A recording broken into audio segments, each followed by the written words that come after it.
So has anyone not heard of Rumi, the great mystic and poet? He wrote beautiful love stories and poems.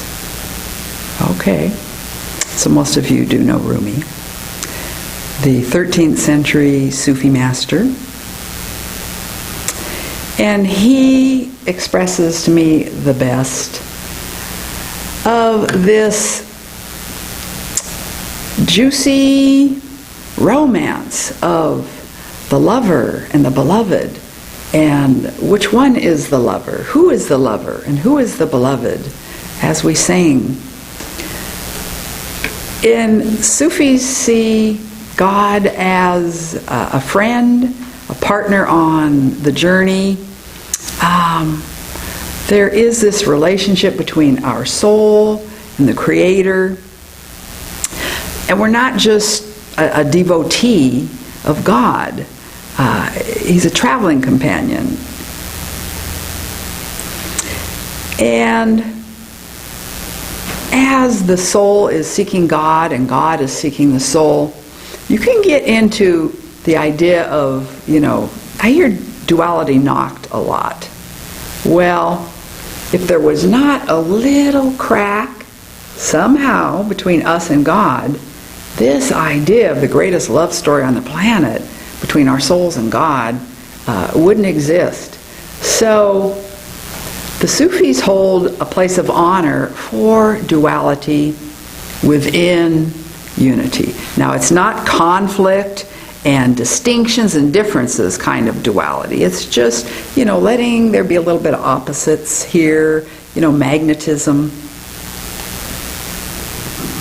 So within the very core of unity is a very beautiful duality between the Creator and us. And the goal, I know a lot of people, it's like, a friend yesterday at work is like, well, I hope I'm not coming back again. Like, I'd like to be over with this. And, a lot of very advanced people want to just be consumed by God. Like, take me, burn me up, I'm yours, baby, I want to go, And so, this notion that we need to totally dissolve and merge and, just disappear into God, there will come that time. But for now, all we know by experience, that is not our solid truth now. We're still here. So we have relationships, interactions. And if we can learn to truly love God in that aspect, however, every tradition sees that oneness in a different way. Some will not use the word God. Some may use goddess. But, from our background, we have certain things we've attached to different words. But this oneness that is, including everything. And somebody will tell me, but how about this? This has nothing to do with you, blah, blah. And I said, is it a part of everything? Yes. Then it does have to do with Sufism. It does have to do with oneness.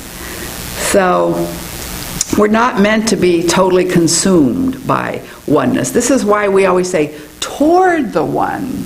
Toward the one. You can't hug somebody if you're not there.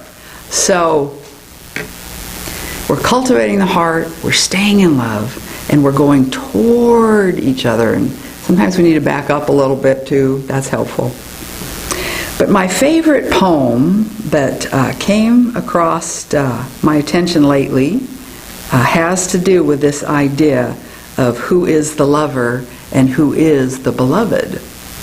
And I want to read this poem by Rumi. It isn't very long, but see what your heart tells you as I read this poem. So this is Rumi speaking, of course. A lover asked his beloved, "Do you love yourself more than you love me? Do you love yourself more than you love me?" Beloved replied, "I have died to myself, and I live for you. I've disappeared from myself and my attributes. I am present only for you. I've forgotten all my learnings, but from knowing you, I've become a scholar. I've lost all my strength, but from your power, I am able. I love myself. I love you. I love you. I love myself. So when we first hear this poem, we're not really sure if Rumi is referring to himself as the lover or as the beloved. The distinction kind of disappears. It gets a little holographic there. And only after reading it a few more times, when you hear God asking the question, it is God that is the lover in this poem. And God is asking the question, which is almost like a Sufi koan, which means you can't answer it. And the question, do you love yourself more than you love me? Rumi cannot answer that, because it would show he is still showing God outside of his own existence, that he doesn't love himself enough as God's creation, that he's not made from the Creator's very light in the image and likeness of God. So God's question in this can't be directly answered. It's outside the whole realm of loving more or loving less. So close your eyes for a moment. Maybe take one deep breath. And hear God talking to your heart. God says to your heart, do you love yourself more than you love me? Do you love yourself more than you love me? Say this to yourself a few times here.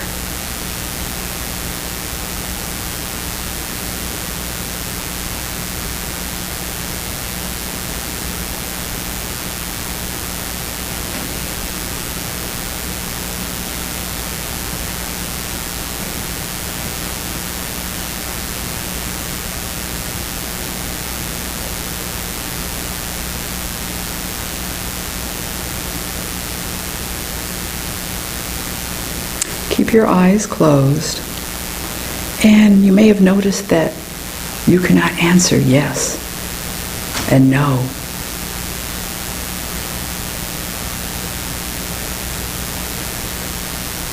At the end of the poem, he says, I love myself. I love you. I love you. I love myself. Repeat this in your heart. Feel, what does this mean? Repeat, I love myself. I love you. I love you. I love myself. Repeat that for a minute, please.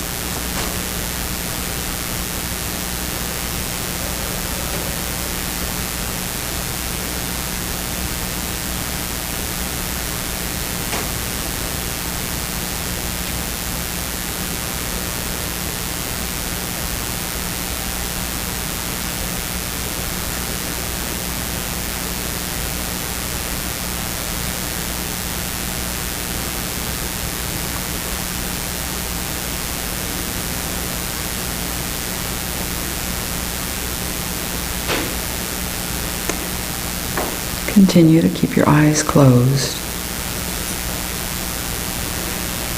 When we merge our humanity with our divinity, we finally embody the light of our individual existence. Through loving God deeply and intimately, we realize true self-love. And true self-love, we can finally relax into our love with the divine. At the end of one's journey, there is no difference between loving oneself and loving God.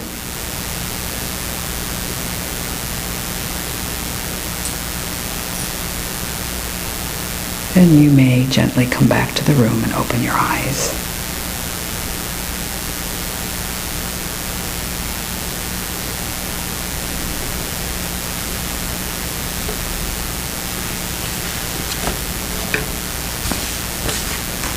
So who then is the lover? Who is the beloved? Sufism correctly intuits that duality and unity coexist. They are not opposite.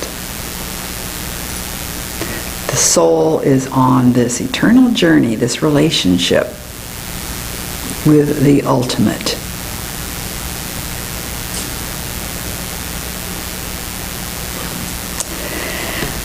I don't know if any of you were able to see any of the publicity about this event before you came.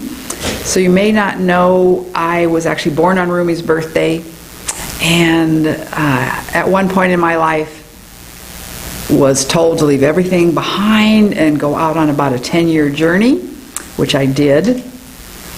And so I spent 2 years in the forest writing a lot of poetry. I didn't know Sufism then. I didn't even know who Rumi was then. But he is very clear in the poetry that I have written in the past. And so in usual manner, after I came up with this idea for a talk, and then this poem of Rumi's fit so perfectly with this question and with the essence of Sufism, I woke up in the middle of the night. And so this is one of my latest poems. And it's called Death Comes.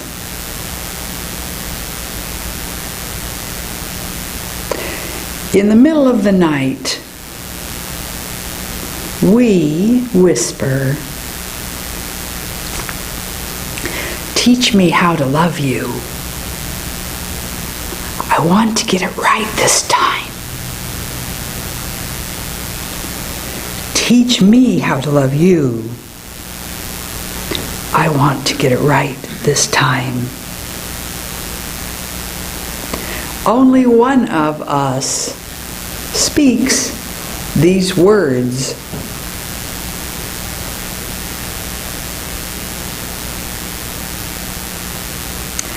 No person ever lived.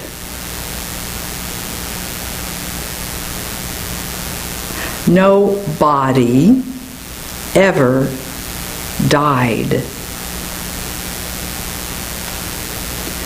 No place to go. Nowhere to hide. No you and I. That story has died.